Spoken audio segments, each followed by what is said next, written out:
حميد مجيد. أعوذ بالله من الشيطان الرجيم. بسم الله الرحمن الرحيم. فإذا نفخ في الصور فلا أنصاب بينهم يومئذ ولا يتساءلون.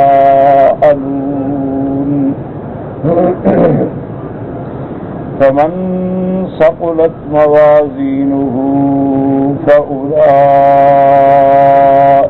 هم المفلحون.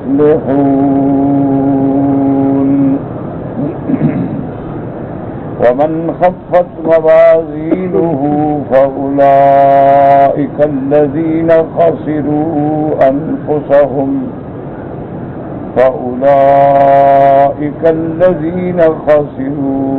أنفسهم في جهنم خالدون. تلفح وجوههم النار فهم فيها كالحون.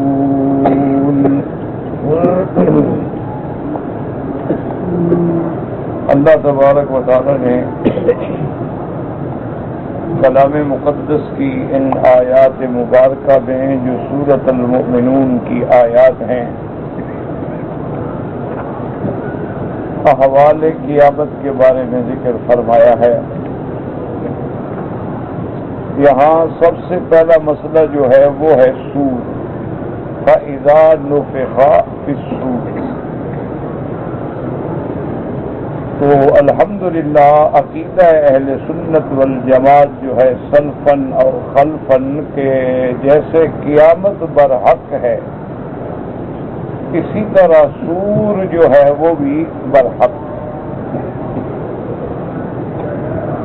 اب وہ سور کیا ہے؟ کیونکہ قرآن مقدس جو ہے یہ تو ایک ایسی عظیم اور جامع معنی کامل مکمل کتاب ہے. اس میں تو اختصار سے اشارات ہوتے ہیں اور تفصیل جو ہے وہ بلسان رسالت سیدنا محمد مصطفیٰ صلی اللہ علیہ وسلم ہمیں سمجھ آئے. جیسے اللہ نے قرآن میں فرمایا کہ نماز قائم کرو. اقیم الصلاۃ یقیمون الصلاۃ مقیمی الصلاۃ والذین هم علی صلواتهم یحافظون. حافظوا علی الصلوات والصلاۃ الوسطی. یہ ساری توقیدات ذکر موجود ہے. لیکن اب نماز کی ادا کی جو کیفیت ہے اور جو شرائط ہیں جو ارکان ہیں جو احکام ہیں وہ ہمیں سمجھ آئیں گے سیدنا محمد مصطفیٰ صلی اللہ علیہ وسلم سے. اپنے ذہن کو اور بات کو سمجھنے کی کوشش کریں.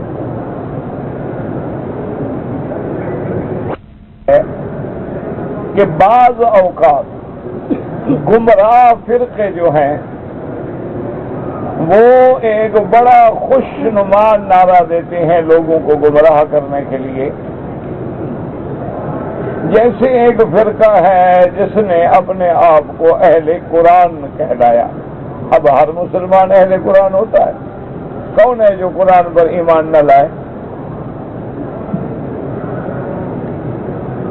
یعنی کلمۃ حق ارید بها الباطل کہ کلمہ تو بہت اچھا ہے، نعرہ تو بہت اچھا ہے، سلوگن تو بہت پیارا ہے، لیکن ان کی نیت کا خراب ہے.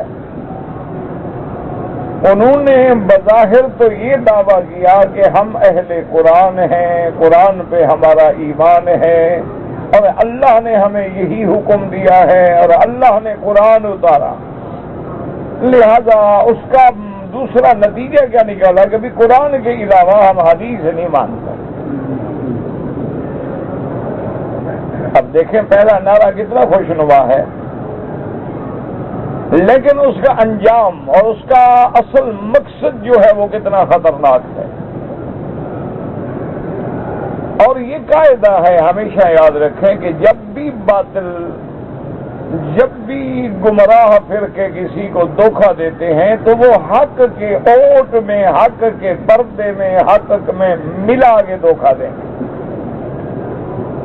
اس کی آسان مثال یہ ہے کہ کوئی آدمی ایسے نہیں کرتا کہ دودھ بیچتا ہو اور ساتھ علیحدہ پانی بھی بیچتا ہو، کہ بھی آپ کہیں 1 کلو دودھ دے دو، گئے ہاں 1 کلو تب دوں گا کہ 1 پاؤ پانی کے بھی پیسے ادا کرو، تو اب کون بے وقوف ہے جو اس سے خریدے گا؟ لیکن اگر اس پانی کو دودھ میں ملا دے تو بڑے سے بڑا پڑھا لکھا آدمی بھی خرید کے لے آئے گا، کیونکہ اب وہ پانی دودھ میں مل گیا۔ اس لیے اب اس کا فیصلہ کرنا کہ کتنا ملا ہوا ہے، اب ہم جناب وہ آلات لے آئیں، ان کے ذریعے ہم اس کی جانچ کریں، اور اتنا ٹائم کس کے پاس ہوتا ہے؟ وہ کہتا بابا ٹھیک ہے جو کچھ ہے یہی ہے، بس اسی کو ہم نے لینا ہے۔ بے عین ہی عقیدے میں بھی یہی بات ہوتی ہے کہ نعرہ تو دیا انہوں نے قرآن کا کہ ہم اہل قرآن ہیں، قرآن پہ ایمان ہے، اللہ نے قرآن اتارا ہے، اللہ نے قرآن کی حفاظت کا وعدہ فرمایا ہے، قرآن ہی ایسی کتاب ہے جو قیامت تک محفوظ ہے، لہذا اس کا دوسرا رخ کیا ہے کہ قرآن کے سوا بھائی یہ حدیث اور یہ ساری باتیں ہم نہیں مانتے۔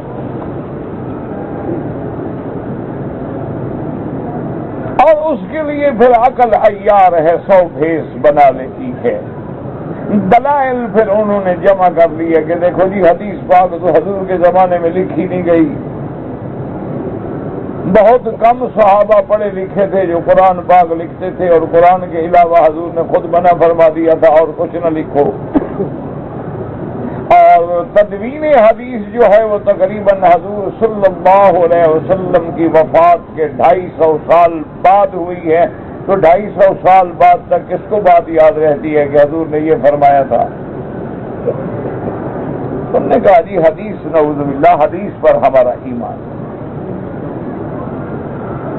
اب جو صاحب نظر ہے، جو صاحب بصیرت ہے، جس پہ اللہ راضی ہے، وہ تو فوراً سمجھ جاتا ہے کہ یہ حدیث کا انکار نہیں ہے، یہ تو دراصل دین اسلام کا انکار ہے۔ وہ تو فوراً سمجھ جاتا ہے اس بات کو کہ بابا حدیث کا تو نام لے رہے ہیں، جب حدیث پہ ایمان نہیں رہے گا تو گویا قرآن پہ بھی ایمان نہ رہا، کیونکہ قرآن لانے والے کون ہیں؟ حضرت محمد رسول اللہ۔ اچھا حضور نے فرمایا یہ قرآن ہے اور یہ میرا بیان ہے، تو قرآن کے بارے میں بتلانے والے کون ہیں؟ تو جب حدیث پہ اعتبار نہ رہا تو قرآن پہ اعتبار کیسے رہے گا؟ نہ ہمیں پتہ ہے کہ جبریل کون سی آیتیں لے کے اترا ہے، ہمیں کس نے بتایا؟ تو حضور کی بات پر تو ایمان ہی نہ رہا ہمارا۔ تو جب حضور کی بات پہ ایمان نہ رہا تو پھر قرآن پہ اعتماد کہاں سے رہا؟ قرآن پر ایمان تب ہوگا جب میرے مدنی محمد مصطفیٰ پہ ایمان ہوگا، صلی اللہ علیہ وآلہ آلہ واصحابہ وسلم تسلیما کثیرا۔ اسی لیے آپ دیکھیں کہ بہت سارے لوگ ہیں جو صحابہ کے منکر، صحابہ کو نہیں مانتے۔ اچھا بھی ان کی کیا دشمنی ہے؟ کوئی جائیداد کا جھگڑا ہے ان سے؟ 1400 سال 1200 سال گزر گئے، صحابہ فوت ہو گئے، اللہ کو پیارے ہو گئے، اللہ کے ہاں منتقل ہو گئے، ان سے دشمنی رکھنے کا کیا فائدہ ہے بھائی؟ صحابہ سے مخالفت کرنے کا، صحابہ سے دشمنی رکھنا، ایک آدمی زندہ ہوتا ہے اس سے تو چلو محبت بھی ہوتی ہے، جھگڑا بھی ہوتا ہے، جب فوت ہو گیا دشمنی خود بخود ختم ہوگی۔ ہر آدمی کہتا ہے بابا بات ختم کرو، اب تو تمہارا دشمن فوت ہو گیا نا، بات ختم کرو، اب کیا جھگڑا ہے بھائی؟ تو اب صحابہ سے اصل مخالف ہو کر نہیں جی ہمارا حضور پر ایمان ہے، قرآن پر ایمان ہے، البتہ اس سے صحابہ پہ ایمان نہیں۔ اب نام صحابہ کا ہے، اصل مقصد کیا ہے کہ اسلام پہ ایمان نہیں۔ جب صحابہ پہ ایمان نہیں ہے تو ہمیں اسلام پہنچانے والے کون ہیں؟ صحابہ۔ حضور کی حدیث پہنچانے والے کون ہیں؟ صحابہ۔ حضور کا فرمان نقل کر کے پوری امت تک دینے والے کون ہیں؟ صحابہ۔ قرآن کو جمع کر کے پوری امت کو دینے والے کون ہیں؟ صحابہ۔ جب صحابہ پہ ایمان نہ رہا، نہ قرآن پہ ایمان رہا، نہ نبی پہ ایمان رہا، دین اسلام ختم ہو گیا۔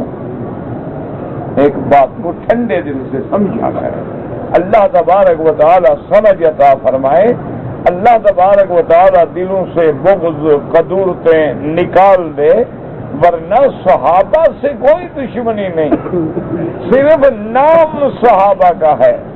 اصل مقصد دشمنی اسلام سے ہے کہ جب صحابہ سے ہم بدظن ہو جائیں گے، جب صحابہ کے بارے میں ہمارے دلوں میں شکوک و شبہات آ جائیں گے، جب صحابہ کے بارے میں ہمیں خیال آ جائے گا انہوں نے خیانت کی، انہوں نے اقربا پروری کی، صحابہ نے حضور پاک کے دین میں تبدیلی کر دی، اللہ کے قرآن کو بدل ڈالا، جب صحابہ سے بدظن ہو گئے تو پورا اسلام ہی ختم ہو گیا، کس سے ختم؟ تو اصل نام صحابہ کا ہے، وگرنہ دشمنی جو ہے وہ اسلام سے ہے، کیونکہ قرآن کے اترنے کے گواہ کون ہیں؟ صحابہ۔ قرآن کے احکام کے گواہ کون ہیں؟ صحابہ۔ نماز پڑھنے کے گواہ کون ہیں؟ صحابہ۔ حج پڑھنے کے گواہ کون ہیں؟ صحابہ۔ عرفات مزدلفہ مینا کے احکام کے گواہ کون ہیں؟ صحابہ۔ عرفات میں اور صفا مروہ دوڑنے کے گواہ کون ہیں؟ صحابہ۔ جب صحابہ پر ایمان نہ رہا مقدمہ ختم ہو گیا، گواہی ختم ہو گئے تو مقدمہ کہاں سے رہا؟ تو اصل مقصد دشمنی اسلام سے ہوتی، اصل دشمنی جو ہے وہ اسلام سے ہوتی ہے، اور نام کبھی صحابہ کا لیا جاتا ہے اور کبھی اہل بیت کا انکار کیا جاتا ہے اور کسی طرح حدیث کا انکار کیا جاتا ہے، تو یہ ساری باتیں جو ہیں اللہ اگر راضی ہو جائے تو سمجھ لیں کہ قرآن پر ایمان تب مکمل ہوگا جب فرمان محمد مصطفیٰ پر ایمان ہوگا، اور حضور کے فرمان پر ہمارا یقین ایقان تفصیل کب معلوم ہوگی؟ جب صحابہ کی صداقت عدالت یقین ہوگا۔ اسی طرح اب احادیث میں جو مسائل ہیں ان کے استنباط کو ہم کیسے سمجھیں گے؟ جب محدثین اور فقہا پر ہمارا ایمان ہوگا۔ اگر یہ کڑی، اگر یہ زنجیر کی درمیان میں ایک کڑی بھی ٹوٹ گئی تو ہم صحیح دین پر نہیں پہنچ سکیں گے۔ ہم نے فقہا سے پوچھا، فقہا نے ذخیرہ محدثین سے حدیثیں لی، محدثین نے وہ روایات تبع تابعین تابعین صحابہ سے لی، صحابہ نے وہ بات سرکار دو عالم سے لی، سرکار دو عالم نے وہ بات اپنے خدا سے لی۔ تو جب تک یہ کڑی ملی ہوئی ہے ایمان قائم ہے، جہاں ایک کڑا زنجیر کا ٹوٹ گیا خلاص سمجھیں کہ اسلام سے ہم دور ہو گئے۔ اس لیے ہمیشہ یاد رکھیں اور اللہ سے دعا بھی کیا کریں کہ اللہ تبارک و تعالی ہمیں اپنی رحمتوں سے دین پہ قائم رہنے کی توفیق دے۔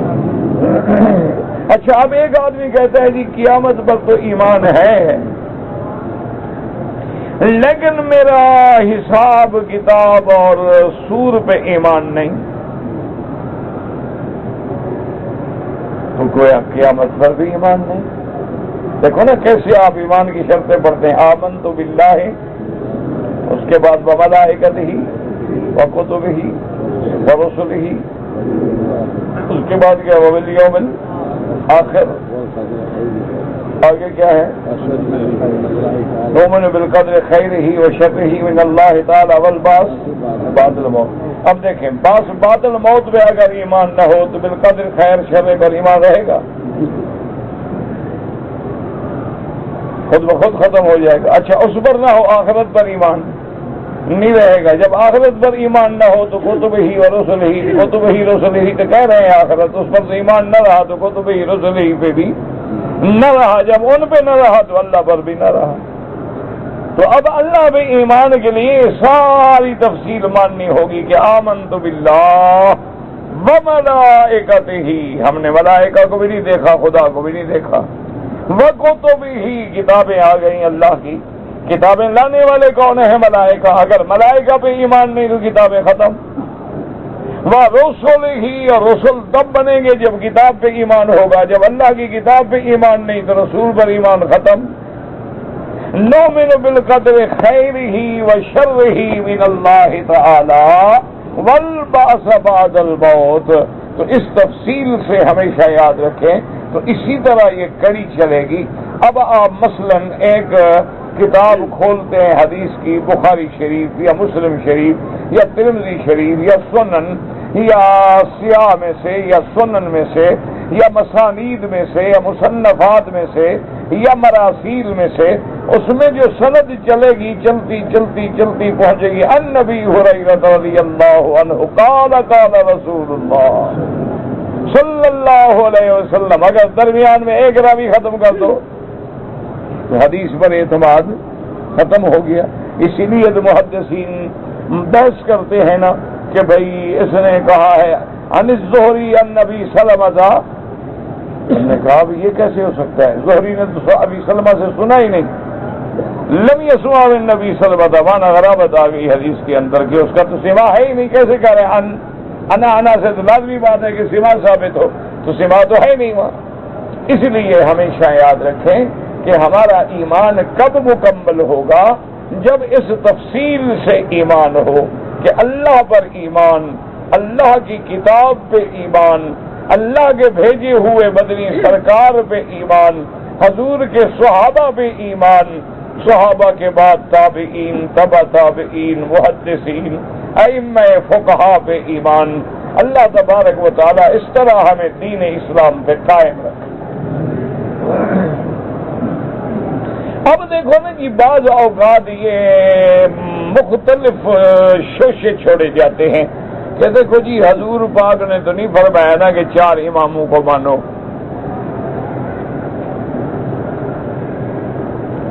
یہ تو بعد میں پیدا ہوئے ہیں اور حضور نے فرمایا بھی نہیں، اور حضور کے زمانے میں بھی 4 امام نہیں تھے، صحابہ کے زمانے میں بھی نہیں تھے. تو یہ دیکھو یہ تو پھر بعد کی بات ہو گئی نا. اچھا اب میں آپ سے پوچھتا ہوں کہ اس وقت پورے آپ کے اسلامی ملکوں میں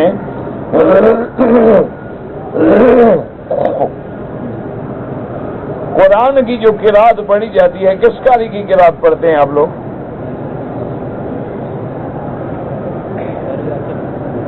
بھائی اس وقت جو ہم قرآن پڑھ رہے ہیں کس قاری کی قرات ہے؟ عاصم، حفظ. اچھا کہیں قرآن میں حکم ہے، حدیث میں حضور نے فرمایا کہ تم حفظ کی قرات پہ پڑھنا یا عاصم کی قرات پہ پڑھنا؟ ہاں جی ہے ان کا نام. اچھا حضور نے ہمیں حکم دیا تھا کہ بخاری جب کتاب لکھے تو اس کی بات تو مان لینا، باقی کسی کی نہ ماننا. امام بخاری کا نام حضور نے لیا ہے، امام مسلم کا، ترمذی کا، ابی داؤد کا. تو اصل بات سمجھیں کہ قرآن موجود تھا، اس کی 7 قراتیں بھی موجود تھیں. اب ہر علاقے میں قاری کی قرات پہنچ دی گئی. انزل القرآن والا سبت عارف، جس قرات پہ اتفاق ہو گیا الحمدللہ ٹھیک ہے، کسی قاری کی قرات پہ پڑھ لیں. اچھا اسی طرح سے اللہ نے حکم دیا تھا میرے دین کو سمجھو. میرے نبی نے فرمایا تھا اللہ جس کی بھلائی چاہتے ہیں اس کو دین کی سمجھ عطا فرماتے ہیں، تفقہ عطا فرماتے ہیں. تو اب آگے اس دین کو سمجھنے والے لوگ جو تھے وہ یہ ائمہ کرام تھے، اور حدیثوں کو جمع کرنے والے لوگ جو تھے وہ محدثین تھے. تو لہذا جو محدثین نے جمع کیا اس پر بھی ہمارا ایمان، اور جو ائمہ نے اس کو کھول کے سمجھا کے نکھار کے ہمیں بنا دیا سمجھا دیا اس پر بھی ہمارا ایمان. اب یہ بات تو نہیں ہوتی نا، اسی لیے تو وہ بھی کہتے ہیں نا کہ جی یہ قرآن میں نہیں ہے، ہمارا ایمان تو صرف قرآن پہ ہے. تو قرآن پہ ایمان رکھے اور حدیث پہ ایمان نہ ہو تو گاڑی چل سکتی ہے. اچھا حدیث پر تو ایمان ہے لیکن محدثین پہ نہیں، تو حدیث کون لائے گا؟ آپ کو ہمیں تو نورانی قاعدہ بھی نہیں آتا نا، آخر حدیثیں کون لائے گا؟ اچھا حدیث تو ہمیں مل گئی لیکن اس حدیث سے جو مسئلے نکلے ہیں وہ کون نکالے گا؟ جو استنباط ہوا ہے کہ اس حدیث سے ہم نے کیا سمجھا، اب جیسے کہ مثلاً حدیث مبارک ہے کہ حضرت جبریل آئے، اللہ نے جبریل علیہ السلام کو بھیجا اسی مسجد الحرام میں مکہ مکرمہ میں، اور بعض روایات میں مدینہ منورہ کا بھی لفظ ہے، لیکن اس میں کوئی شک نہیں کہ نزل جبریل علیہ السلام آئے، حضور صلی اللہ علیہ وسلم کو 5 نمازیں اول وقت میں پڑھائیں۔ کیا ماننا؟ صبح صادق ہوئی، اذان ہو گئی، فجر کی نماز اندھیرے میں ہو گئی، یہ اول وقت ہے، صبح صادق سے شروع ہوتا ہے، انتہائی وقت جو ہے طلوع شمس پہ ختم ہو جاتا ہے۔ اسی طرح ظہر کا وقت ہے، زوال ہونے کے بعد، سورج ڈھلنے کے بعد، اب زوال ہو گیا تو ظہر کا وقت شروع ہو گیا۔ اسی طرح غروب کے بعد فوراً مغرب کا وقت شروع ہو گیا، غروب شفق کے بعد عشاء کا وقت شروع ہو گیا۔ تو جبریل نے 5 نمازیں اول وقت میں پڑھائیں اور 5 نمازیں آخر وقت میں پڑھائیں، اور ساتھ یہ بھی بتلا دیا کہ یا رسول اللہ صلی اللہ علیہ وسلم اپنی امت کو بتلا دیں کہ اب وقت جو ہے نمازوں کا ان کے درمیان میں ہے۔ اگر کسی نے صبح صادق کے بعد اذان دے کے فوراً فجر کی نماز پڑھ لی ہے تو الحمدللہ، اگر سورج نکلنے سے پہلے فجر کی نماز پڑھ لی ہے تب بھی الحمدللہ اس نے وقت میں پڑھ لی ہے۔ اس لیے ہمیشہ یاد رکھیں، اول وقت بھی سکھلایا، آخر وقت بھی سکھلایا۔ حالانکہ اب اس حدیث میں تو تعلیم الاوقات ہے کہ حضور کو اوقات صلاۃ کی تعلیم دینے کے لیے جبریل علیہ السلام تشریف لے آئے، لیکن علماء نے اس سے مسئلہ نکالا۔ اب حدیث تو اتنا ہے کہ جبریل آئے اور حضور کو وقت کی نماز اوقات کی تعلیم دی، لیکن علماء نے، محدثین نے، فقہاء نے مسئلہ نکالا کہ شان تو محمد مصطفیٰ کی زیادہ ہے، جبریل کی شان حق حضور کے مقابلے پہ بہت کم ہے۔ جبریل تو خادم بن کے بھی حضور کے ساتھ چلتا ہے، جبریل آ کے جگاتا ہے، جبریل آ کے وحی لاتا ہے، جبریل دروازے پہ کھڑا رہتا ہے، جب اذن نہ ملے تو وہ داخل نہیں ہو سکتا۔ تو یہاں سے مسئلہ کیا نکلا؟ انہوں نے کہا مسئلہ یہ ہے کہ امامت الصاغر علی الاکابر، کہ اگر امام علم میں چھوٹا ہو اور پیچھے کھڑے ہونے والا مقتدی علم میں شان میں بڑا ہو تو نماز جائز ہے، کہ چھوٹا بھی بڑے کو نماز پڑھا سکتا ہے، چونکہ جبریل علم میں بھی چھوٹا، شان میں بھی چھوٹا، لیکن حضور اس کے پیچھے نماز پڑھ رہے ہیں۔ تو مسئلہ سمجھ آ گیا کہ کوئی بڑا عالم ہے، کسی طالب کے پیچھے کھڑے ہو گئے نماز پڑھنے کے لیے بھی نماز ٹھیک ہے۔ اور دوسرا مسئلہ سمجھ آیا تعلیم الاکابر عن الاصاغر، کہ اگر کوئی مسئلہ معلوم نہ ہو تو بڑا عالم بھی اپنے چھوٹے عالم سے مسئلہ سیکھ سکتا ہے، تو استاد بھی طالب سے مسئلہ پوچھ سکتا ہے۔ جیسے بڑا عالم تو محمد مصطفیٰ ہیں، لیکن اوقات کی تعلیم دینے کے لیے جبریل علیہ السلام تشریف لائے ہیں۔ اب انہوں نے یہ مسئلہ، 2 مسئلے نکلے اس حدیث مبارک سے، اور تیسرا مسئلہ انہوں نے یہ نکالا کہ نماز کے اوقات کی اتنی اہمیت ہے کہ اللہ بتلا دیتے، حضور کے دل میں ڈال دیتے، وحی فرما دیتے، القاء فرما دیتے، الہام فرما دیتے، جبریل آ کے زبانی بتلا دیتے، لیکن اللہ نے فرمایا نانا جبریل جا کے پریکٹیکل عملی طور پہ نمازیں پڑھا کے میرے مدنی کو اوقات بتلاؤ صلی اللہ علیہ وسلم۔ اب دیکھیں محدثین مسائل کہاں سے لے، حدیث سے نکال رہے ہیں، اپنے گھر سے نکال رہے ہیں، حدیث تو وہی ہے۔ جیسے کہ ملا علی قاری رحمت اللہ علیہ نے لکھا ہے کہ ایک حدیث مبارک میں آتا ہے حضور صلی اللہ علیہ وسلم راکب علی الحمار، آپ نے مکہ مکرمہ میں بھی ایک دفعہ گدھے پہ سواری فرمائی، خچر پہ بھی سواری فرمائی۔ اب حدیث تو اتنا کہتی ہے نا کہ حضور پاک نے گدھا پر بھی سواری فرمائی ہے اور خچر پر بھی سواری فرمائی ہے۔ اچھا، ایک بزرگ نے لکھا ہے تو بزرگوں کی بات، یہ کوئی مسئلہ نہیں، یاد رکھنا۔ انہوں نے لکھا ہے کہ آج کل جو دنیا میں بڑے بڑے پیر ہیں نا، پیر فقیر بنے ہوئے ہیں، ولایت کے بڑے بڑے دعوے دار ہیں، انہوں نے کہا کبھی گدھا لے جاؤ اور ان کو کہو کہ اس پہ سواری کریں، کبھی ان کو دعوت دو، اور دعوت پر جب یہ تشریف لے آئیں تو باقاعدہ جلوس استقبال کے لیے لے جاؤ اور سواری کے لیے گدھا لے جاؤ۔ اگر تو وہ بیٹھ جائے اور اس کے چہرے پہ بل نہ پڑے تو سمجھ لو اللہ کا ولی ہے، اور اگر وہ کہے یار میرے لیے گدھا لے کے آئے ہو تو سمجھ لو یہ ولی نہیں ہے، یہ نقلی 2 نمبر کا آدمی ہے۔ اگر یہ ولی ہوتا تو متبع سنت محمد مصطفیٰ صلی اللہ علیہ وآلہ آلہ وسلم۔ تجربہ کر کے دیکھو اپنے پیروں کا، کبھی کر کے تو دیکھو، جب پیروں کا نہ کرو گے مولوی کا کر کے دیکھ لو۔ اب تو جناب مولوی اترتا ہے کہتا ہے گاڑی لائے وہاں جی ماڈل کیا ہے، اب تو جناب مولویوں کی ٹھاٹ ہے، گاڑی دور سے کھڑے، سیٹیں صاف ہیں، اندر مٹی تو نہیں آتی، اے سی ٹھیک کام کر رہا ہے۔ ایک میرے لڑکا دوست تھا، بچے تھے، پتہ نہیں اب کہاں ہے اللہ عالم، اس وقت یونیورسٹی میں پڑھتا تھا اور ماشاءاللہ بڑا ہی بہت قابل بچہ تھا اور یونیورسٹی میں اس نے بڑا کام کیا۔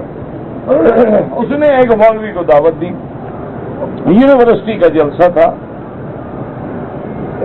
تو مولوی صاحب جب تشریف لے آئے تو انہوں نے اس سے کہا کہ بھائی بات یہ ہے کہ کھانا تو میں کھاؤں گا تقریر کے بعد،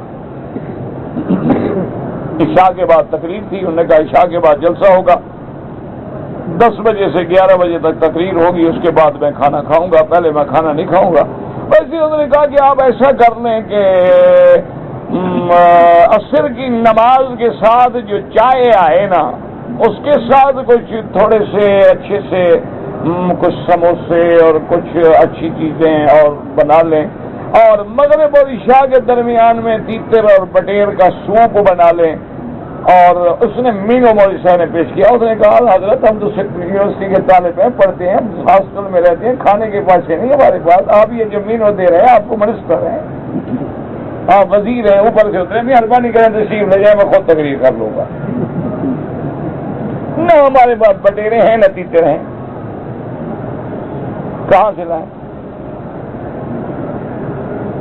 خدا کے بندے، ہم نے آپ کو موقع دیا ہے کہ یونیورسٹی میں آئیں، ان بگڑے تگڑے نوجوانوں کو خطاب کریں، خدا کرے ان کا اللہ دین کی طرف رجوع کر دے، تو ان کو ہم یہ کردار پیش کریں گے علماء کا کہ ان کو جناب بٹیرے چاہیے اور تیتر چاہیے اور سوپ چاہیے اور یہ چاہیے اور یہ چاہیے، اور تو صبر کیا کریں گے یار، یہ وارث رسول ہے، یہ تو انگریزی یونیورسٹی کے طالب ہیں، یہ مسجد کے طالب نہیں ہے کہ چپ کر جائیں گے، یہ تو سارے جہان میں آپ کے خلاف اسکینڈل بنا دیں گے۔ میں نے کہا آپ ایسا کریں، مہربانی کر کے میں کہہ دوں گا مولوی صاحب کو پیٹ میں درد پڑ گیا، تقریر نہیں کر سکتے، آپ تشریف لے جائیں، واپسی کا کرایہ بھی نہیں ہے میرے پاس، اور تقریر آپ سے میں اچھی کر لیتا ہوں، اور فکر نہ کریں آپ۔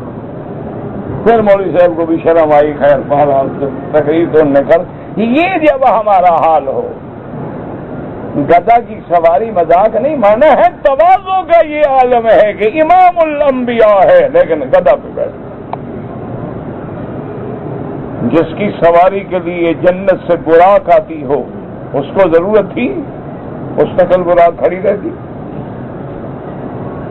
کیا مشکل تھا، لیکن مانا یہ تھا کہ شان محمد مصطفیٰ کی ہے، اسی لیے کسی نے شان صدیق پہ طنز کی تھی، کسی منکر صدیق نے، کہ دیکھو جی سنی بڑا زور لگاتے ہیں کہ ابو بکر نے کندھے پہ اٹھایا اور پہاڑ پہ لے گیا اور پہاڑ پہ لے گیا اور کندھے پہ اٹھایا، انہوں نے کہا یار یہ کون سی فضیلت ہے، حضور تو گدھا پر بھی سوار ہوئے ہیں، اگر ابو بکر پہ سوار ہوئے تو کیا ہو گیا؟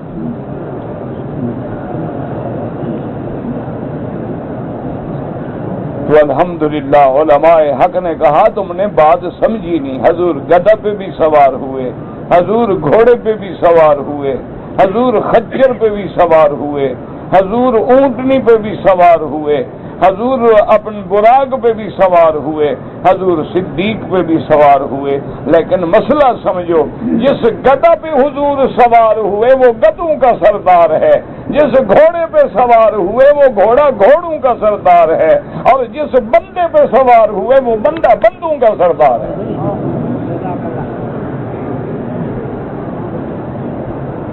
اصل بات تو مسئلہ سمجھنے والی ہے نا، بغض نکالنا تو آسان ہوتا ہے۔ تو اس لیے ہمیشہ بات کو سمجھنے کی کوشش کریں۔ ایک اور پیر صاحب کے پاس ایک بندہ گیا، کہنے لگا جی میرا دشمن ہے، اس نے مجھے بڑا پریشان کیا ہے، تو آپ ایسا تویز لکھ دیں کہ میرا دشمن جو ہے وہ مر جائے، ہلاک ہو جائے، بس تباہ ہو جائے، برباد ہو جائے۔ پیر صاحب نے کہا کہ ٹھیک ہے، یہ کام بڑا مشکل ہے، اس کے لیے اتنی تو انتظام تمہیں کرنا پڑے گا، کیونکہ اس میں ہمیں موکلات کو بلانا ہوگا، پھر زعفران کی ضرورت ہوگی، عنبر کی ضرورت ہوگی، مشک کی ضرورت ہوگی، لوبان کی ضرورت ہوگی، اس کے دھوئیں میں پھر ہمیں وہ بیٹھ کے پڑھنا ہوگا، اور پھر میں تمہیں ایک تعویذ بنا دوں گا، تم ایک چھوٹا پستہ کتا جو ہے نا وہ ڈھونڈو، لیکن شرط یہ ہے کہ وہ کالا ہو، سر سے پاؤں تک کالا ہو، اور جس میں ایک بال بھی سفید نہ ہو، اس کا خون اس کتے کو پلانا ہے، اور میں جو تویز لکھ دوں گا وہ کتے کے منہ میں رکھنا ہے، اور پھر کتے کا منہ بند کر کے مار دینا ہے، اور پرانے قبر میں جا کے گاڑ دینا ہے، بس تیرا دشمن جو ہے وہ چند دن میں مر جائے گا۔ اچھا، مرید کوئی میرے جیسا پاگل تھا، اور نے کہا سائیں میرا تو پستہ بھی تو ہوئی تو بکرا بھی تو ہوئی، سائیں خود کو جی کرو، میرے کو تو نہیں ہو سکتا۔ میرے کی تو مقصد ہے کہ میرے لیے تو پستہ بھی آپ ہیں، بکرا بھی آپ ہیں، کتا بھی آپ ہیں، پیر بھی آپ ہیں، جو مرضی آئے کچھ کرو، بارہ جو نظر ہے میں دینے کے لیے تیار ہوں، باقی کام مجھ سے نہیں ہو سکتا۔ جب یہ حالت ہو، انا للہ وَإِنَّا إِلَيْهِ رَاجِعُونَ، دعا کریں اللہ ان کو بھی ہدایت دے، ہمارے دشمن تو نہیں ہیں، ہم تو ان کے لیے بھی دعا کریں کہ یا اللہ لوگوں کو گمراہ کرنے سے بچا، ان لوگوں کو راستے سے ہٹانے سے بچا۔ یقین فرمائے میں اللہ کے حرم میں آپ کو ذمہ داری سے بتا رہا ہوں کہ آج آپ کے ملک میں نہیں بلکہ ہر اسلامی ملک میں اتنے بڑے بڑے شعبدہ باز ہیں جو عامل بنے ہوئے ہیں، کوئی اسم اعظم کا عامل ہے، کوئی اسماء اللہ الحسنہ کا سہارا لیتا ہے، کوئی سفلی علوم کا سہارا لیتا ہے، کوئی علمی نورانی علوم کا سہارا لیتا ہے، کوئی تعویذات پہ اور عملیات پہ گزارا کرتا ہے، اور انہوں نے ہزاروں مسلمان بچیوں کی عصمتیں تار تار کر۔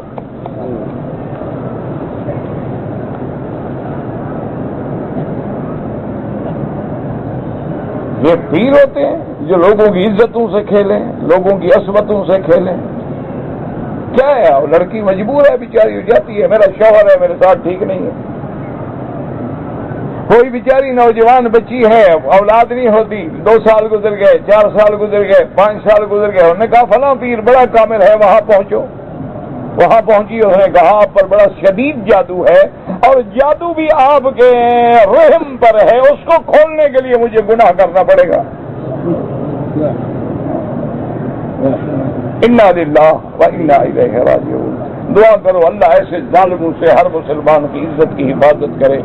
جو اولیاء اللہ ہیں ہم ان کے غلام ہیں، ان کے جوتوں کو اپنے سر کا تاج سمجھتے ہیں، یاد رکھو، لیکن ان فریبیوں کو، ان مکاروں کو، ان عیاروں کو، ان 2 نمبر کے دغا بازوں اور دجالوں کو ہم نہیں مانتے۔ اولیاء اللہ کی نشانی یہ ہے کہ جس کے چہرے پہ نظر پڑے تو تمہیں خدا یاد آئے۔ اولیاء اللہ کی نشانی یہ ہے کہ جس کی صحبت میں بیٹھو بے نمازی ہو تو نمازی بن جاؤ، ڈاکو ہو تو بالکل پکا مومن بن جاؤ، رحم کرنے والا بن جاؤ، جس میں تیرے اندر انقلاب آئے، تیرا عمل تبدیل ہو، تیری شکل تبدیل ہو، تیری صفت تبدیل ہو، تیری صورت تبدیل ہو، وہ اللہ کا ولی ہے۔ اللہ اس کی صحبت ہمیں بھی نصیب کرے، آپ کو بھی نصیب کرے۔ اللہ تبارک و تعالی ان کی غلامی ہمیں بھی نصیب کرے اور آپ کو بھی نصیب کرے۔ باقی یہ جتنے دعوے دار ہیں ایمان سے کہیں اسم اعظم جس کے پاس ہو، اسم اعظم تو ایسی چیز ہے کہ جو مانگو مل جاتا ہے۔ اسم اعظم تو ایسی چیز ہے کہ پلک جھپکنے میں صنعا سے ملکہ بلقیس کا تخت حضرت سلیمان کے پاس پہنچ جاتا ہے۔ اور یہ غدار اسم اعظم کا بھی عامل ہے اور لوگوں سے فیس بھی لیتا ہے، 100 روپے اکٹھے کرتا ہے۔ تمہیں اتنا بھی سمجھ نہیں آتا کہ اتنا بڑا جھوٹا بھی دنیا میں کوئی ہو سکتا ہے کہ اگر اللہ نے اسم اعظم دیا ہے، اگر اللہ نے اس کو عامل بنایا ہے، اگر اس کے بعد تسخیر خلائق ہے، اس کے بعد تسخیر ملائک ہے، اس کے بعد لوح شفا ہے، لوح تسخیر ہے، تو پھر ہسپتالیں بند کرا کے کیوں نہیں بیٹھتا کسی بڑی ہسپتال کے دروازے پہ سارے مریضوں کا علاج کرے؟ صرف اسی پہ اثر ہوتا ہے جو پیسے دیتا ہے۔ یہ تو ایک فراڈ ہے، تم کل شروع کر دو، کوئی مسئلہ ہی نہیں، تعویذ دینا شروع کر دو اور اخباریں جو ہیں لے کے رکھ دو، جو تعویذ مانگے پھاڑ کے لپیٹ کے دے دیا۔ 2000 آدمی کو تعویذ دو گے، 100 کا 500 کا کام تو اللہ نے لکھا ہے تو ہو جائے گا نا۔ جن کا ہو گیا وہ تیرے پکے مرید، جن کا نہ ہو کہنا مولوی مکی کے مرید ہو، وہابی ہو، تمہارا یقین نہیں تھا۔ بس آسان نسخہ ہے، ایک مشکل ہے ہی نہیں۔ اچھا جتنا ٹیڑھی میڑھی لکیریں مارو گے جو کوئی نہ پڑھ سکے کہیں گے سبحان اللہ یہ پیر پہنچا ہوا ہے، کوئی اور زبان لکھتا ہے۔ اور پیر جتنا گنگا ہو تو بالکل پہنچا ہوا ہے نا جی، بولتا ہی نہیں حضرت۔ اچھا اور جناب جب آپ دعوت دیں گے حضرت 2 لقمے لے کے بھائی بس حضرت اتنا کھاتے ہیں، اندر جو 2 کلو کھا کے آیا ہے، ذرا 4 دن قریب رہے گا تو دیکھو کہ حضرت کیا کھاتے ہیں۔ 2 کلو تو بادام ویسے جیب میں پڑے ہوتے ہیں، چلتے چلتے کھا جاتے ہیں۔ کاجو الگ پڑے ہوتے ہیں، بادام الگ پڑے ہوتے ہیں، ڈونٹ الگ پڑے ہوتے ہیں، فروٹ الگ پڑے ہوتے ہیں، وہ جناب سارا دن چرتے رہتے ہیں اور مرید کے سامنے 2 حضرت جی بس اتنا ہی دیتے ہیں، حضرت اتنا لیتے ہیں، 6 فٹ کا قد ہے، 3 فٹ کی گردن ہے، ایسے ہو گئی ہے موتی۔ خدا کا خوف کرو، کیا چکر ہے یار۔ انا للہ و انا، تو اس لیے اب یاد رکھو سمجھو کہ اگر ہمارا قیامت پہ ایمان ہے تو اس کے تمام تفاصیل پر بھی ایمان ہے۔ ہمارا قرآن پہ ایمان ہے لیکن نماز کیسے پڑھیں؟ حضور نے فرمایا صلو کما رأیتمونی اصلی، میری امت میں نماز پڑھ کے دکھا دیتا ہوں، اسی طرح نماز پڑھا کرو۔ تو اب اللہ نے حکم دیا نماز پڑھو، لیکن نماز پڑھ کے دکھانے والے کون ہیں؟ محمد الرسول اللہ۔ اللہ نے فرمایا وَأَقِیمُوا الصَّلَاةَ، نماز قائم کرو، لیکن کیسے قائم کریں؟ میرا اللہ وضو نہ ہو پھر بھی قائم کریں، حالت جنابت میں ہے پھر بھی قائم کریں، اگر عورت حیض میں ہے پھر بھی نماز قائم کریں، نفاس میں ہے پھر بھی نماز قائم کریں۔ آپ نے تو حکم دیا ہے کہ نمازیں قائم کرو، یہ ساری تفصیل کہاں سے ملے گی؟ اللہ نے فرمایا یہ تمہیں محمد مصطفیٰ کے دروازے سے ملے گی۔ حضور ہمیں بتائیں گے کہ بغیر وضو کے نماز نہیں ہو سکتی، حدث اصغر ہو تو نماز نہیں ہو سکتی، حدث اکبر ہو تو نماز نہیں ہو سکتی۔ اب یہ ہمیں حضور سمجھائیں گے کہ مزی کیا ہے، بدی کیا ہے، منی کیا ہے۔ مدی سے استنجا اور وضو کافی ہے، منی کے اخراج سے غسل ضروری ہے۔ حضور ہمیں بتائیں گے کہ حیض کیا ہے، استحاضہ کیا ہے، نفاس کیا ہے، حیض کی کم سے کم مدت کیا ہے، زیادہ سے زیادہ مدت کیا ہے۔ جب تک ہم حضور کے دروازے پہ نہیں آئیں گے، قرآن پاک تو اتنی کہہ دیتے ہیں یسألونک عن المحیض قل هو اذن فاعتزلوا النساء في المحيض ولا تقربوهن حتى يطهرن فإذا تطهرن فاتوهن من حيث أمركم اللہ. اللہ نے فرمایا میرا مدنی آپ سے لوگ سوال کرتے ہیں حیض کے بارے میں، حیض والی عورتوں کے بارے میں، ان کو بتا دو کہ حیض کا خون پلید ہے، نجس ہے. عورت اگر حیض کے اندر ہے تو عورتوں کے قریب نہ جاؤ، عورتوں سے مجامعت نہ کرو حتیٰ کہ وہ پاک ہو جائیں. جب پاک ہو جائیں، غسل پاکی کا کر لیں تو فاتوہن من حیث امرکم اللہ. اب تمہارا اپنی بیوی سے ملنے کی اجازت ہے، لیکن اس طریقے سے جس سے اللہ نے تمہیں حکم دیا ہے. اب جناب حیض کی مدت کیا ہے؟ حضور ہمیں بتائیں گے کہ اقلھا ثلاثن، کہ حیض کی قلیل مدت جو ہے وہ 3 دن ہے. 3 دن سے کم حیض نہیں ہوتا. زیادہ سے زیادہ حیض کی مدت جو ہے وہ 10 دن ہے. اگر 10 دن کے بعد بھی خون ہے تو وہ استحاضہ ہے، بیماری ہے، حیض نہیں ہے. نفاس کی مدت کیا ہے؟ حضور ہمیں بتائیں گے کہ بچہ پیدا ہونے کے بعد نفاس کی کوئی مدت نہیں ہوتی. اگر خون 2 دن کے بعد بند ہو جائے، 3 دن کے بعد بند ہو جائے، ہفتے کے بعد بند ہو جائے، عورت تسلی کر لے کہ بلیڈنگ ختم ہو گئی ہے، میں صاف ہو گئی ہوں، تو عورت پاک ہو گئی. غسل کرے، نماز پڑھے، میاں سے ملے، روزہ رکھے، سب کچھ کرے.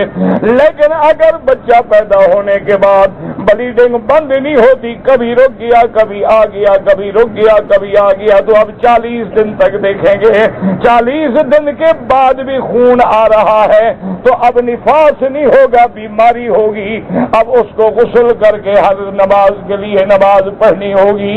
اب یہ سارے مسئلے کون بتلائیں گے؟ محمد الرسول اللہ صلی اللہ علیہ وعلی آلہ واصحابہ وسلم. حضرت سیدنا علی رضی اللہ تعالیٰ عنہ فرماتے ہیں، حضرت علی رضی اللہ عنہ رابع الخلفاء داماد محمد مصطفیٰ ابو الحسن والحسین وام کلثوم وغیرہم رضوان اللہ علیہم اجمعین. حضرت علی فرماتے ہیں کنت رجلا مزا، فرماتے ہیں کہ میں بڑا طاقتور نوجوان تھا، لیکن مجھے پیشاب سے پہلے سفید قسم کی دھات آتی تھی، قطرے آتے تھے جوانی کے جوش کی وجہ سے. اب میں شرم کرتا تھا کہ حضور سے کیسے مسئلہ پوچھوں، کیونکہ یہ مسئلہ تعلق رکھتا ہے مردانہ قوت سے، اور حضور کی بیٹی میری بیوی ہے. میں شرم کے مارے نہیں پوچھتا تھا. میں نے ایک صحابی کو بھیجا کہ حضور سے مسئلہ پوچھو. حضور نے فرمایا کہ ایک مدی ہے، ایک ودی ہے. اگر پیشاب سے پہلے مرد ہے یا عورت ہے سفید قسم کا مادہ نکلتا ہے، یا پیشاب کے بعد سفید قطرات گرتے ہیں، اس سے استنجا کافی ہے، غسل کی ضرورت نہیں ہے. غسل تب ہوگا جب منی نکلے گی. اور حضور نے اتنا بھی بتلا دیا کہ منی کا علم کیسے ہوگا. فرمایا منی وہ ہوتی ہے جو ٹپک کے نکلے، اور منی وہ ہوتی ہے جس کے بعد انسان کے اعضاء ڈھیلے پڑ جائیں، وہ منی ہوتی ہے. کیونکہ قرآن نے خود بیان کیا ہے فَلْيَنظُرِ الْإِنسَانُ مِمَّا خُلِقَ مِن مَّاءٍ دَافِقٍ يخرج من بین الصلب والترائب. تو اب اس تفصیل کے بیان کرنے والا کون ہے؟ حضرت محمد الرسول اللہ. ایک بی بی آئی حضور کی خدمت میں آ کے عرض کیا کہ یا رسول اللہ صلی اللہ علیہ وسلم، اگر عورت کو حیض آ جائے، حیض سے پاک ہونے کے بعد غسل کرنے کا کیا طریقہ ہے؟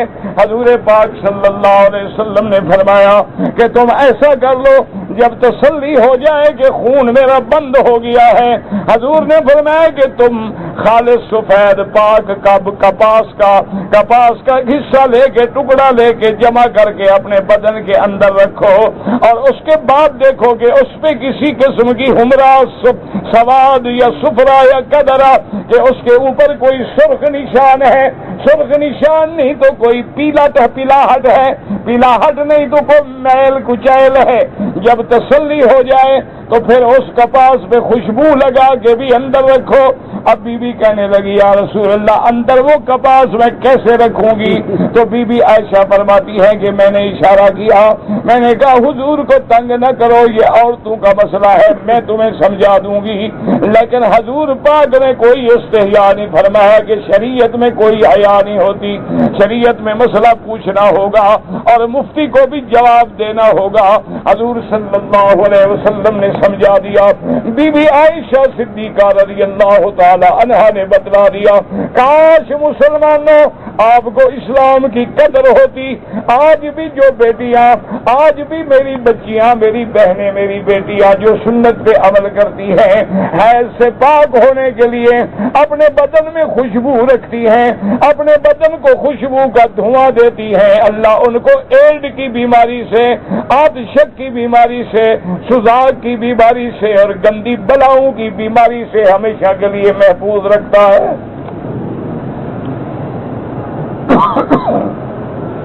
کیونکہ خون کا ہے نا، خون بدبو پیدا ہوتی ہے نا، تو اس سے لازمی بات ہے پھر بیماریاں جنم لیتی ہیں۔ تو اب یہ ساری تفصیل ہمیں کون بتلائے گا؟ تو اگر حدیث پر ایمان نہ ہو تو پھر قرآن پہ ایمان، اگر حدیث پہ ایمان ہی نہ ہو تو پھر قرآن پہ ایمان کیسے ہوگا؟ اس لیے ہمیشہ یاد رکھو میرے عزیز، کہہ دینا تو آسان ہوتا ہے نا جی، او جی ائمہ کی کیا ضرورت ہے، ائمہ کی کیا ضرورت ہے، تمہاری کیا ضرورت تھی دنیا میں پیدا ہونے کی؟ تم نہ آتے تو دنیا برباد ہو جاتی بنا۔ اس لیے ہمیشہ سمجھیں کہ اب قرآن کیا کہتا ہے، فَإِذَا نُفِخَ فِي الصُّورِ فَلَا أَنْسَابَ بَيْنَهُمْ يَوْمَئِذٍ وَلَا يَتَسَاءَلُونَ۔ اللہ نے فرمایا جب سور پھونکا جائے گا، نفخ فی الصور، سور کیا چیز ہے؟ اب ہم حضور کے دروازے پہ آئیں گے، سرکار دو عالم سے پوچھیں گے کہ یا رسول اللہ صلی اللہ علیہ وسلم قرآن میں آیا ہے فَإِذَا نُفِخَ فِي الصُّورِ، اور دوسری جگہ قرآن کہتا ہے وَنُفِخَ فِي الصُّورِ فَصَعِقَ مَن فِي السَّمَاوَاتِ وَمَن فِي الْأَرْضِ إِلَّا مَن شَاءَ اللَّهُ ثُمَّ نُفِخَ فِيهِ أُخْرَى فَإِذَا هُمْ قِيَامٌ يَنظُرُونَ۔ حضور نے فرمایا سور کیا ہے؟ قرن ينفخ، حضور نے فرمایا سور کیا ہے؟ فرمایا ایک سینگ ہے اور اس میں پھونک ماری جائے گی۔ یہ آپ نے دیکھا نا بعض ملنگ جو ہوتے ہیں نا بھیک مانگنے والے، یہ بھی ایک سینگ اٹھا کے اس میں مارتے رہتے ہیں آوازیں، یہ بھی قیامت کی نشانی ہے نا، قیامت کو بلا رہے ہیں نا بیچارے، سور پھونک رہے ہیں۔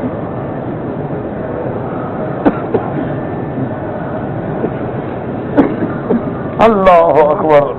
تو اب جناب لیکن وہ سینگ تو حضور نے ہمیں سمجھایا، لیکن وہ کتنا بڑا ہے؟ فرمایا اس کی طول اتنی ہے جیسے زمین و آسمان کا فاصلہ ہے،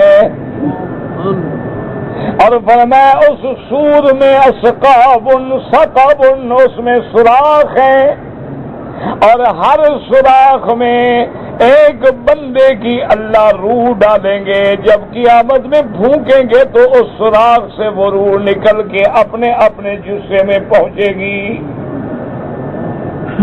کیونکہ مومنوں کی روح جو ہے وہ علیین میں ہے اور کفار کی ارواح جو ہے وہ سجین میں ہے۔ علیین جو ہے وہ 7ویں آسمان پہ ہے اور سجین جو ہے وہ 7 زمینوں کے نیچے ہے، وہاں کفار کے ارواح رکھے جاتے ہیں۔ اب تو نئی جدید تحقیق، جدید آپ کے علوم جو ہیں وہ بھی تسلیم کرتے ہیں کہ دنیا میں ایک مقام پہ زمین میں ایک ایسا بلیک ہول، ایک ایسا سوراخ پایا جاتا ہے، وہ اتنا گہرا ہے، اتنی گہری غار ہے، اور اس کے آخر میں روشنی ہے جیسے آگ جل رہی ہو، تو اب تو یہ جدید تحقیق بھی تسلیم کرنے پہ آ گئی ہے کہ واقعی جو کچھ قرآن کہتا ہے وہ حق ہے اور حقیقت ہے۔ تو اس لیے اللہ نے فرمایا کہ وہ جب سور پھونکیں گے، اچھا یاد رکھو بندہ قبر میں ہے، روح علیین میں ہے، لیکن اللہ اس روح کا بندے سے تعلق جوڑ دیتے ہیں۔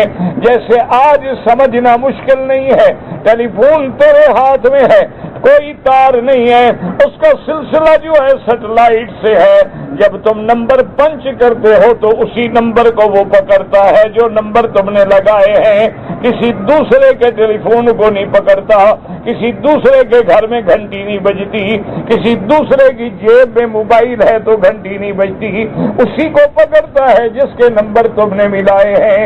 اگر بندے ایسا سلسلہ جوڑ سکتے ہیں تو بندوں کے بنانے والے کو کیا مشکل ہے؟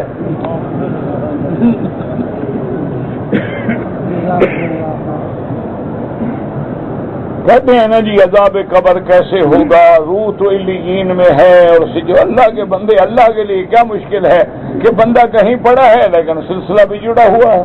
آج تو سیٹلائٹ سے پوری دنیا سے سلسلے جڑے ہوئے ہیں، یہ بندے بنا سکتے ہیں، تو بندوں کا خالق جو ہے اس کے لیے کوئی مشکل ہے، کوئی رستہ ہے، کوئی چیز ہے؟ اچھا اس سور کو ملک جو ہے حکم دیں گے، اللہ تو پھونک ماریں گے، اور وہ پھونک ایسی ہوگی، اللہ تبارک و تعالی رحم فرمائے کہ ساری دنیا پہلے سور پہ درہم برہم ہو جائے گی اور دوسرے سور پہ کھڑے ہو جائیں گے، اور جب کھڑے ہوں گے تو کیا حالت ہوگی؟ فلا انصاب بینہم یومئذ ولا یتساءلون۔ اللہ نے فرمایا اس دن سب رشتے ٹوٹ جائیں گے، کوئی کسی کو نہیں پوچھے گا۔ یوم یفر المرء من اخیہ وامہ وابیہ وصاحبتہ وبنیہ لکل امرئ منہم یومئذ شأن یغنی۔ اللہ نے فرمایا کوئی کسی سے سامنے بیٹا گزر رہا ہے، باپ نہیں بلائے گا، باپ گزر رہا ہے، بیٹا نہیں بلائے گا، کوئی رشتہ کوئی ناتا سب ٹوٹ جائیں گے، کوئی اس دن نسب، کوئی قرابت، کوئی خاندانی سلسلہ کام نہیں آئے گا۔ ولا یتساءلون، اور ایک دوسرے سے بھی نہیں پوچھیں گے۔ لیکن یاد رکھو یہاں قرآن کہتے ہیں ولا یتساءلون، اور دوسری جگہ کہتے ہیں اقبل بعضهم علی بعض یتساءلون۔ یاد رکھو یہاں قرآن کہتے ہیں نا فلا انصاب بینہم یومئذ ولا یتساءلون، اور دوسری جگہ کہتے ہیں اقبل بعضهم علی بعض یتساءلون۔ بظاہر تعارض ہے آیات کے درمیان میں، لیکن کوئی تعارض نہیں ہے، کیونکہ قیامت کے دن مواقف مختلفہ ہیں۔ بعض موقف ایسے ہوں گے جس میں کوئی کسی کو نہیں پوچھے گا، بعض موقف ایسے ہوں گے جس میں ایک دوسرے کو پوچھیں گے، پکاریں گے، اور جنت والے جہنمیوں کو دیکھیں گے، جہنم والے جنتیوں کو دیکھیں گے، اور جہنم والے جنت والوں کو پکاریں گے، جنت والے جہنم والوں کو پکاریں گے۔ تو مواقف قیامت جو ہے وہ مختلفہ ہیں، ہر حال الگ الگ ہوگا، اس لیے کوئی تعارض نہیں اللہ کے قرآن کی آیات میں۔ اس لیے فرماتے ہیں وَإِذَا نُفِخَ فِي الصُّورِ فَلَا أَنْصَابَ بَيْنَهُمْ۔ ویسے بھی یاد رکھو انصاب جو ہے اللہ نے جو بنائے ہیں نا، قبائل کیوں ہیں؟ اللہ پاک نے فرمایا وَجَعَلْنَاكُمْ شُعُوبًا وَقَبَائِلَ لِتَعَارَفُوا إِنَّ أَكْرَمَكُمْ عِندَ اللَّهِ أَتْقَاكُمْ۔ اللہ نے فرمایا دنیا میں نے قبیلے بنائے، سید ہے، قریشی ہے، افغان ہے، پشتون ہے، فلان ہے۔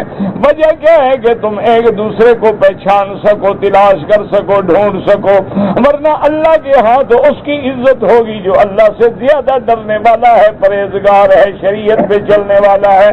اللہ ہمیں متقین میں بنائے اور اللہ پاک ہمیں فاسقین سے بچائے۔ اللهم اجعلنا من عبادك الصالحين الذين لا خوف عليهم ولا هم يحزنون اللهم اشفنا واشف مرضانا ومرضى المسلمين آپ ریاض سے آئے ہیں عمرہ کرنے کے لیے، واپس جا رہے ہیں، یاد رکھو عمرے کرنے والوں پر طواف الوداع واجب نہیں ہے، لیکن افضل یہ ہے کہ طواف الوداع کر کے جائیں، کیونکہ موت و حیات کا کیا پتہ ہے، پھر نصیب ہوگا کعبہ کہ نہیں نصیب ہوگا۔ بڑی کوشش بھی کروں لیکن نہیں رکتے ہیں، رکوع اور سجدے کی حالت میں بھی نکل جاتے ہیں، تو آپ ہر نماز کے لیے نیا وضو کریں اور انڈر ویئر کو بھی دھو لیا کریں اور پھر نمازیں پڑھتے رہیں۔ آپ مجبور ہیں، آپ کیا کر سکتے ہیں۔ دکان جس مارکیٹ میں ہے وہاں ہندوؤں کی بھی دکانیں ہیں، رمضان المبارک میں جب ہم افطار کرتے ہیں اپنی مارکیٹ میں تو وہ ہندو بھی دیکھتے ہیں، ہم ان کو دے سکتے ہیں، کوئی بات نہیں، دے سکتے، کیا ہے، کھانا دینا، پانی دینا، مدد کرنا ہے تو مسئلہ ہی نہیں ہے۔ جو کرتے ہیں وہ بھی ٹھیک ہے، جو نہیں کرتے ہیں ان کے پاس بھی حدیث ہے، آپ جھگڑوں میں نہ پڑیں الحمدللہ۔ بدعت وہ ہے جس کا نہ ہو، حدیث میں بھی نہ ہو، اجماع صحابہ میں بھی نہ ہو۔ اگر وطر میں دعائے قنوت بھول جائے تو امام ابو حنیفہ رحمۃ اللہ علیہ کے نزدیک دعائے قنوت واجب ہے، سجدہ صاحب کرے، باقی ائمہ کے نزدیک دعائے قنوت پڑھنا سنت ہے، اگر بھول گیا تو کوئی حرج نہیں۔ کہتے ہیں کہ حضور کے زمانے میں کعبہ شریف میں بت تھے، آپ بالکل تھے بت۔ حضور صلی اللہ علیہ وسلم کو جو نمازیں فرض ہوئی ہیں معراج میں، ہاں اللہ تبارک و تعالی نے نمازیں فرض کی، سنتیں، سب چیز اللہ نے بتائی ہے، نبی اپنے گھر سے تھوڑی بتاتے، ما ینطق عن الہوی ان هو الا وحی یوحی۔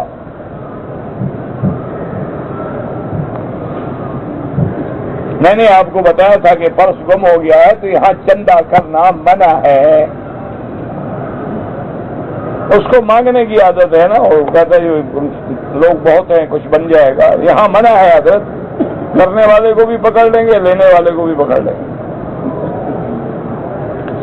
طواف اور صفا کے اندر جو ہے مخلوط عمل ہے، یہ حضور کے زمانے میں بھی مخلوط عمل تھا، لیکن اصل وجہ یہ ہوتی ہے میرے عزیز کہ اللہ تبارک و تعالیٰ کا گھر ہے، کعبہ ہے، طواف ہے، عبادت ہے، ایسے مقام پر بھی اگر تم پہ شیطان غالب آتا ہے تو پھر تو ہماری بدقسمتی ہے۔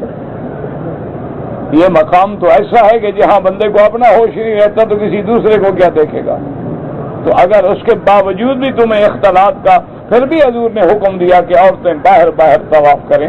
ابھی میں نے ایک تجویز لکھی ہے اور بھیجی بھی ہے، دیکھیں اللہ عالم وہ غلط ہے یا صحیح ہے، یا وہ مانتے بھی ہے یا نہیں مانتے ہیں۔ میں نے ایک تجویز یعنی خیال ہے، اگر صحیح ہے تو الحمدللہ، غلط ہے تو میری طرف سے ہے، یہ تھا کہ عورتوں کے لیے ایسا وقت معین کر دیا جائے کہ صبح کی نماز کے بعد سے لے کر 12 بجے تک ان کے لیے طواف کھلا ہو۔ فجر کی نماز کے بعد یعنی 5 بجے نماز ہو گئی، 5 سے 12 بجے تک 7 گھنٹے طواف کریں۔ اسی طرح پھر عشاء کے بعد سے لے کر تہجد کی اذان تک ان کے لیے طواف کھلا ہو۔ اب عشاء کی نماز جو ہے ہو جائے گی انشاءاللہ 9:30 بجے ختم ہوگی، 9:30 سے شروع کریں گے تو 3:30 جا کر اپنا اذان ہوگی تہجد کی، تو یعنی یہ 7 گھنٹے وہ ہو گئے اور تقریباً 5.5 گھنٹے یہ ہو گئے، تو اس میں عورتیں طواف کریں، باقی اوقات میں روک دیا جائے تو فائدہ یہ ہو جائے گا کہ ظہر کی نماز، عصر کی نماز، مغرب کی نماز، عشاء کی نماز لوگ آرام سے پڑھیں گے، عورتیں آگے نہیں ہوں گی، اختلاط بھی نہیں ہوگا۔ یعنی ایک خیال ہے، تجویز ہے، باقی اللہ عالم وہ مانتے بھی ہیں یا نہیں مانتے۔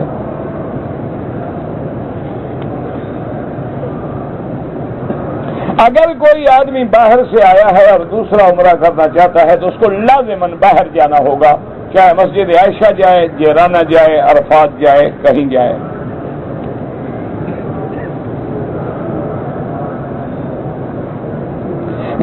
یہ ہے کہ میں اپنے رشتہ داروں سے تعلقات ختم کر دوں، غلط بات ہے۔ تعلقات رشتہ داروں سے قائم کرنے کا شریعت نے ہمیں حکم دیا ہے کہ ہم اپنے رشتہ داروں سے تعلق جوڑیں، تو اس لیے ایسی بات بیوی کی ماننے کی کوئی ضرورت نہیں ہے۔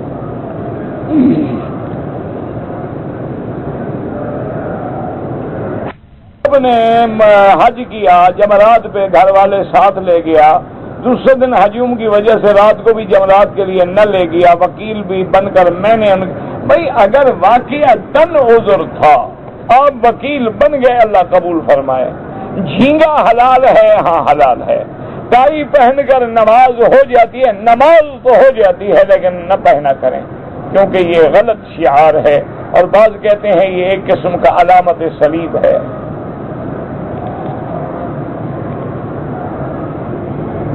اگر آپ کا تعلق حنفی مسلک سے ہے تو عصر کی اذان کے بعد طواف کیا ہے تو آپ مغرب کے بعد اس کے نفل واجب پڑھیں 2 رکعت۔ آدمی پاکستان سے آیا ہے تو عمرہ فوراً ادا کرے یا دن رات آرام کے بعد عمرہ ادا کرے؟ دم تو لازم نہیں آئے گا لیکن اس کو احرام میں رہنا پڑے گا۔ اور آج کل جناب اگر مجبوری ہے، ورنہ ہوائی جہاز بھی آتے ہیں 1 گھنٹے کے بعد فارغ ہو کے آرام سے سو جائے تاکہ کوئی غلطی نہ ہو جائے، کوئی خطا نہ ہو جائے، احرام کا کوئی ایسا محظور کا ارتکاب نہ ہو جائے کہ جس سے دم پڑ جائے۔ ورنہ اگر وہ آیا ہے، تھکا ہے، سو گیا، صبح کو عمرہ کیا، کوئی بات نہیں۔ میرا اپنی بیوی کے ساتھ جھگڑا ہوا، میرے اور میری بیوی کے علاوہ وہاں کوئی گواہ نہیں تھا، لیکن میں نے بیوی کو طلاق دی، ہو گئی طلاق، گواہ کی ضرورت ہی نہیں ہے۔ علم نے فرض ہونے کے بعد صرف 1 حج فرمایا ہے۔ عمرے کے لیے آ رہا تھا، ہوائی اڈے پر میرا سامان گم ہو گیا، میں نے احرام نہیں باندھا، میں نے جدے آ کر احرام باندھا ہے، دم پڑ گئی۔ آپ کا احرام گم ہو گیا تھا، آپ تو نہیں گم ہو گئے تھے نا، آپ بنین نکال لیتے، قمیض نکال کے کندھے پہ ڈال لیتے، شلوار میں بیٹھے رہتے، لبیک اللہم لبیک پڑھ لیتے، جدے اتر کے چادریں باندھ لیتے۔